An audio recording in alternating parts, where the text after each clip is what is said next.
అయ్యా మిథున్ రెడ్డి జగన్కి అత్యంత సన్నిహితున్నే లోపల వేసాం కాబట్టి మీరు మా జోలికి రాబాకండి, మాకు వ్యతిరేక ఉద్యమాలు చేయబాకండి, రాజకీయాలు చేయబాకండి, మీరందరూ మూసుకుని కూర్చోండి, మేము పాలన నడుపుతామనే సంకేతం ఇచ్చారు.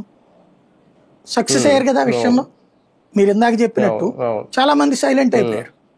ఇప్పుడు కాస్తో కోస్తో జైలుకి వెళ్ళొచ్చాక కూడా డేర్గా మాట్లాడుతున్న వాళ్ళు ఎవరయ్యా అంటే అతని పేరేంటి, మన సోమిరెడ్డి నియోజకవర్గం దగ్గర కాకాని గోవర్ధన్. అతను ఒక్కడే జైలు నుంచి బయటకు వచ్చాక కూడా ధైర్యంగా మాట్లాడుతుంది. వల్లభనేని వంశీ సైలెంట్ అయిపోయాడా?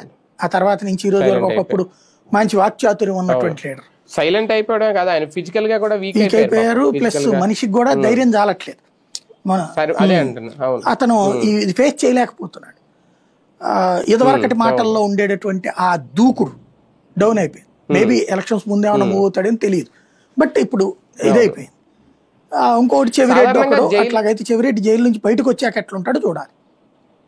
అవునండి, అవును. అంటే చెవిరెడ్డి గారి విషయంలో ఇప్పటికీ ఆయన మేజిస్ట్రేట్ ముందు కంటతడి పెట్టుకున్నారని ఆయన బాధపడుతున్నారు, ఇవన్నీ వచ్చేస్తున్నాయి. అంటే ఆయన కావాలని అరుపులు అరవడం కానీ ఇవన్నీ కూడా తను ఒక ఎదుటి అంటే రాజకీయ పార్టీ తరఫున అరెస్ట్ అయినప్పుడు ఇప్పుడు తెలుగుదేశం వాళ్ళు ఏదో కరిచేవాళ్ళు కదా, కేకలేసేవాళ్ళు కదా, దాన్నప్పుడు ఏది నిలదీశారు నిగ్గదీశారని రాసేది ఎర్రజన్ మీడియా.